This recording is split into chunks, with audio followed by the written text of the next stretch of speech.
I started skydiving on a dare while I was in the Air Force. The Golden Knights, the world's best skydivers, the Army parachute team, was on the Wide World of Sports, and we were watching it, and I had made the statement, I'd always wanted to do that. And I'll do it if you'll do it. And he said, well, I'll do it if you'll do it.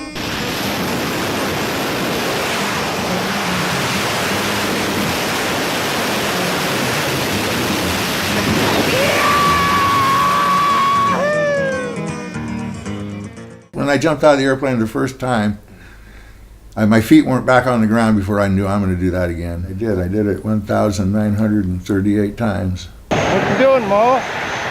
Trying to talk BJ down. Who's that? Right up there. Give me a 90 right, BJ. Okay, stop. Back to the left, 90 left. Let it fly. Square. All right. Thanks, Mo. All right. You can't see your hand in front of your face, right? You can't see my hand in front of my face.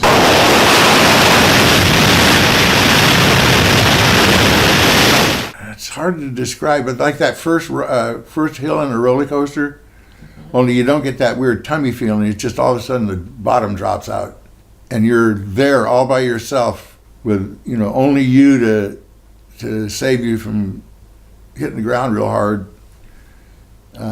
So it's a very individual sport, although you jump with other people a lot of times, but you're totally on your own when you're out there. Can you imagine jumping out of an airplane when you could not see the ground and trusting someone to talk you down? I can't. I wouldn't even consider it. It's an incredibly visual sport, and you get visual cues not just from what's in front of you, but from your peripheral vision, what's around you, seeing the wind, seeing the direction you're moving, all these little things, and to not have that. You use a radio and... Use a radio and a ground radio operator. Good, trusting, huh? And yesterday you had a malfunction, huh? Yesterday I had a cutaway. Yeah? Number 15. I was fairly close by under canopy, and I'm going, BJ, get your hand out. His hands were stuck in the lines. And he goes, I can't. I said, get your hand out. He said, I can't. I said, get it out. He goes, it's fucking caught. And then somehow he extracted it. And I remember, I've never seen anybody with a malfunction. I was bawling my eyes out. He pounded in a lot. In other words, he landed hard a lot of times, and we just thought, wow, what must that be like to be blind in skydiving? Because it's a challenging sport if you're sighted, right? So we all thought, hey, I know, let's all try putting blindfolds on. And so we put blindfolds on and would exit the aircraft and have a radio on, and we would want to get talked down and everything. So exiting the aircraft, no problem. Free fall, no problem. After we'd open our parachute, no problem. But then as we were starting to get instructions from somebody on the ground on the radio, there was not a single guy in this whole group on this load that kept his blindfold on.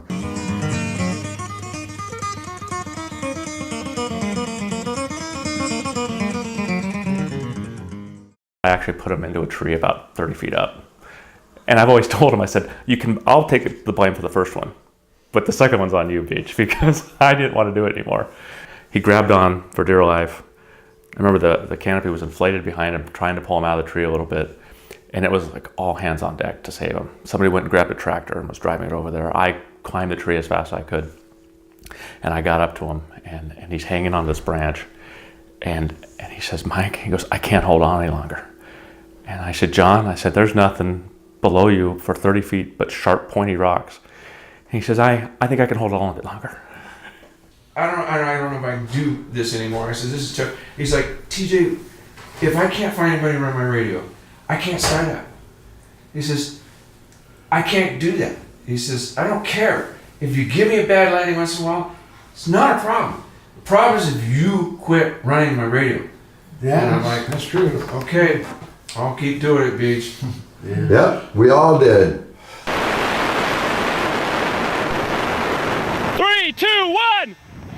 Nice, baby! Right. Was you holding on to me? Yeah. Oh, on my leg? No, that was John. Oh, that was John? Oh, okay. Yeah, I thought, boy, I think he's probably thinking about that. I was wondering, but I knew it was a break-off shake, so he held on too long. I thought, that's probably Mike. The people say, why jump out of a perfectly good airplane? And my answer is because it's fun.